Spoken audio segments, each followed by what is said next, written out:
Carnage absolu sur le marché crypto ces derniers temps, n'est-ce pas le moment idéal pour l'épisode du portefeuille challenge de février? Bonjour à toutes et à tous, j'espère que vous allez bien. Pour la plupart, je pense que ça peut mieux aller étant donné que ces derniers temps, nous avons eu une capitulation sur le marché et la plupart n'osent même pas ouvrir leur portefeuille pour voir l'état. Mais est-ce qu'on n'était pas censé avoir une alt season dans ce début d'année 2025? Est-ce que la baisse actuelle la remet en cause? Est-ce qu'il existe actuellement des opportunités sur le marché? Et si oui, lesquelles? Au programme de la vidéo du jour, dans un premier temps, on va faire un petit point sur le marché et je vais vous montrer les graphiques que je trouve le plus pertinent pour anticiper les futurs scénarios. Et dans la seconde partie de la vidéo, on va recharger quelques cryptos qui sont sur moi sur d'excellents points d'entrée, dans d'excellents narratifs et avec donc un très bon potentiel dans les semaines et les mois à venir. Allez, sans plus attendre, entrons dans le vif du sujet, place à la vidéo, c'est parti. Et pour commencer, quoi de mieux que notre fameux crypto bubble pour voir un petit peu l'état du marché sur la semaine.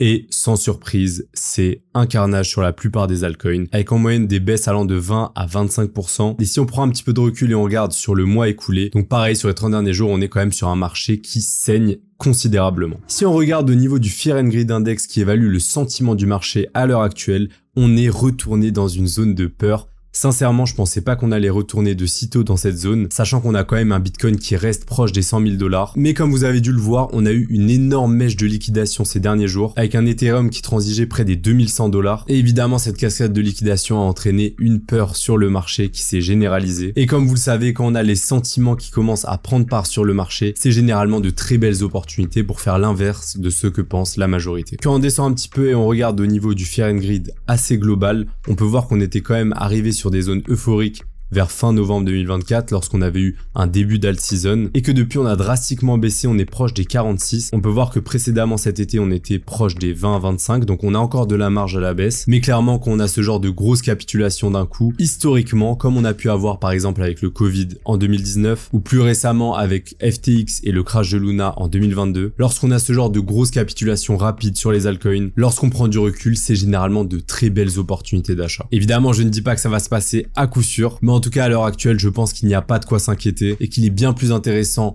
d'acheter dans la peur que de vendre dans la panique. Lorsqu'on rentre un petit peu plus dans les détails graphiques au niveau de Ethereum, on peut voir qu'il a clairement sous-performé par rapport à Bitcoin sur ce début d'année 2025. Si on compare aux années post-halving du dernier cycle, donc 2021, et de celui d'avant 2017, on peut voir qu'à partir du début de l'année, il a généralement surperformé Bitcoin.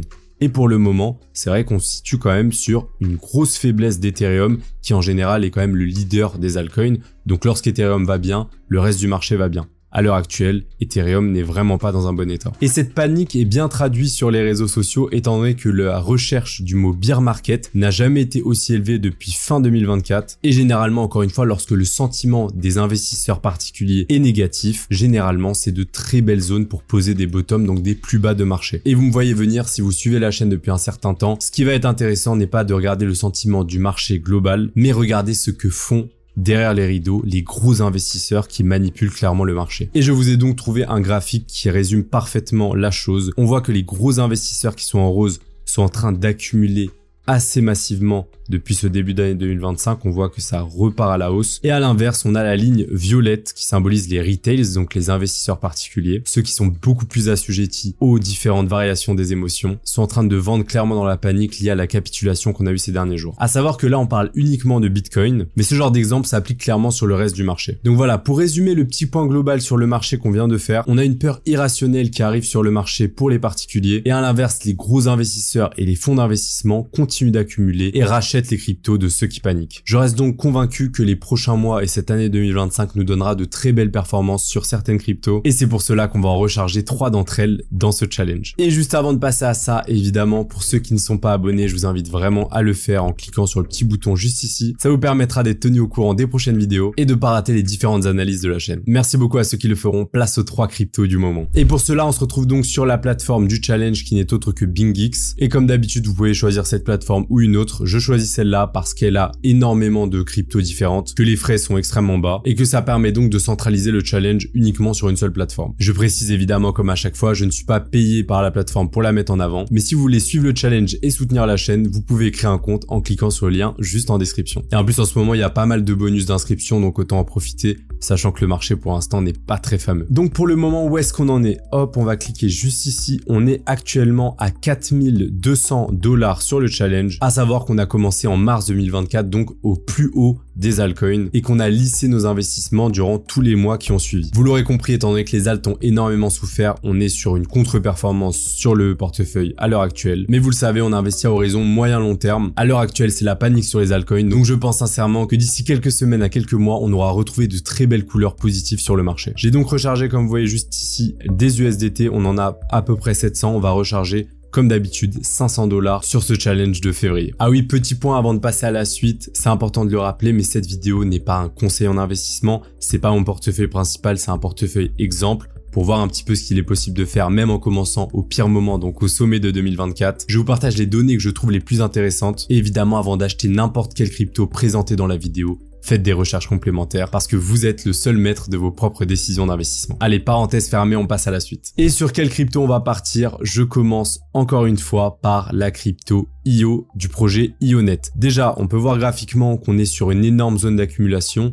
On était parti un petit peu à la hausse et on a réintégré. Là, on est sur le plus bas du canal. Donc, je pense qu'on pourra avoir une belle période d'extension haussière. Pour ceux qui ne connaissent pas le projet IO, c'est l'un des leaders du secteur de la DePIN, donc des infrastructures décentralisées. Au niveau des données, on est sur environ 200 millions de market cap, donc c'est plutôt une mid cap avec 1 milliard de valorisation totale. Ce qui est très intéressant de voir, c'est qu'il est déjà disponible sur les grosses plateformes, sur Binance, sur Coinbase, sur Bitget, etc. et qu'on a donc du gros volume sur cette crypto. Pour faire un point au niveau du secteur de la DePIN, nous avons eu récemment un très bon rapport de Messari sur ce secteur que je vous invite vraiment à regarder. On peut voir déjà que la DePIN a fait 30 fois les revenus en 2024 et encore une fois, c'est un des secteurs qui est le plus accumulé par la smart money, donc les gros fonds d'investissement qui continuent d'envoyer des liquidités sur ce secteur. Si on zoome un petit peu plus sur le projet IONET, on est sur un projet qui génère de plus en plus de revenus et qui fait donc quasiment partie des leaders de ce secteur. L'avantage d'investir dans des leaders, c'est qu'on s'expose à ce narratif en croissance sans prendre non plus trop de risques, étant donné que si on a des liquidités qui s'y déversent, c'est en général les plus gros qui prennent en majorité dans un premier temps. On se retrouve donc sur la plateforme. Pour acheter, on va en spot, on n'achète pas en contrat futur. On va juste ici, on cherche la crypto que l'on souhaite, donc le IO contre le USDT, donc le stablecoin qu'on a. Et ici, simplement, on va acheter en marché. On peut voir qu'on a un prix d'entrée qui est bien plus haut, donc on va lisser vers le bas, c'est ça qui est positif. Et là, à l'heure actuelle, on va recharger 150 $ sur le projet IO. On est sur une très belle zone pour moi à l'heure actuelle. Et avec mon portefeuille perso, j'ai aussi rechargé très récemment sur le projet. On fait ça, on clique sur confirmer et directement, on a acheté nos 110 IO et on passe à la deuxième crypto que j'achète à l'heure actuelle en février. Et pour ceux qui suivent la chaîne, vous la connaissez, je vais vous parler du projet Morpho. Alors Morpho déjà, qu'est-ce que c'est? C'est une crypto, un protocole DeFi, donc de finances décentralisées, l'un des plus gros secteurs en 2021. Maintenant, on sait qu'on a les BlackRock, les Fidelity, les gros fonds d'investissement qui sont en finance décentralisée. Ce qui est intéressant, c'est qu'on a eu cette crypto qui est lancée assez récemment, qui est sortie en novembre 2024 et depuis on avait eu quasiment que des bougies vertes. On était rentré proche du lancement sur la chaîne et là, on commence à avoir la première belle correction avec tout le marché évidemment qui dévisse à plus de 50%. Et comme vous le savez, sur la chaîne, on aime acheter quand ça baisse et donc revendre dans les périodes haussières. Et là, on peut voir que si on prend un petit retracement de Fibo, on est pile au 0,618 à peu près, on a fait une mèche et là ce qu'on peut voir c'est qu'on a une force acheteuse là. Vous voyez que ce niveau des 0,618 a été très défendu donc par les gros acteurs qui rachètent pendant que la masse vend sur le projet. Alors pourquoi je vous parle particulièrement de ce projet? Donc déjà on est à environ 450 millions de market cap et à 2 milliards de FDV, donc de valorisation totale. Et ce qui est intéressant c'est ça, c'est au niveau de la TVL. Donc sur DeFi Lama, on peut voir un petit peu des données on-chain. Ce qu'on peut voir c'est qu'on a près de 4 milliards qui sont bloqués sur le protocole Morpho. Donc, les investisseurs bloquent leur argent pour générer simplement des revenus. Et ce qu'on peut voir, c'est la croissance complètement folle qu'on a eu ces derniers temps. Donc, même si le prix corrige, vous pouvez voir qu'au niveau fondamental, donc au niveau de la valeur du projet, ça augmente. En tout cas, il y a de plus en plus de capitaux qui vont sur le protocole. Et vous le savez, les protocoles, plus il y a des liquidités et plus ils génèrent des frais simplement. Au niveau des différents protocoles, on peut voir que Morpho se classe juste ici en 12e sur DeFi Lama avec une progression de 4% sur le mois. Et vous pouvez voir que globalement, la plupart des concurrents sont dans le négatif. Donc, il y a des liquidités qui sortent. On a évidemment quelques projets aussi dans le vert. Et si on compare par exemple au mastodonte AAV qui a près de 20 milliards en TVL, on peut voir qu'il y a eu moins 4% sur le mois. Alors que sur Morpho, tout simplement, on a gagné encore en TVL, donc en liquidité. Et le très gros point fort du projet, comme l'a cité l'un des membres de la team, on a été listé sur Coinbase, qui est évidemment l'une des plus grosses plateformes d'échange.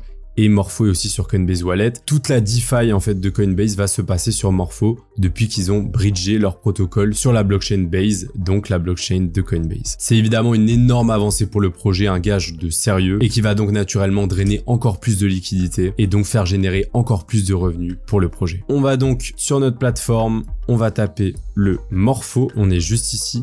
On a plus 14% aujourd'hui, donc on commence à avoir un petit rebond. Mais je pense évidemment qu'on pourrait assez rapidement aller casser cet ATH aux alentours des 4 $. Pour le projet, on recharge 150 $, donc comme pour IO. Et on valide, c'est parti, on a donc nos 71 Morpho en plus sur le portefeuille. Et c'est parti donc, sans plus attendre, on passe à la troisième crypto que je recharge sur le portefeuille. Et vous l'aurez compris, on va s'exposer au narratif le plus intéressant du moment, le narratif de l'intelligence artificielle et plus particulièrement celui des agents IA, donc un sous-narratif extrêmement spéculatif, donc extrêmement risqué, mais qui pourrait donc aussi apporter de très belles performances dans les prochaines semaines et prochains mois. Et je vais donc vous parler de A16Z, qui est l'un des gros leaders de ce narratif. Au niveau de la chart, comme on peut voir, on a eu une belle explosion à peu près de novembre à là juste ici à peu près début janvier. Donc on a eu voilà une performance complètement délirante. Et là, au moment où tout le monde parlait évidemment des agents IA, on a eu une correction assez dramatique qui a amené le projet à moins 90% environ. Et c'est évidemment là qu'on trouve ça intéressant.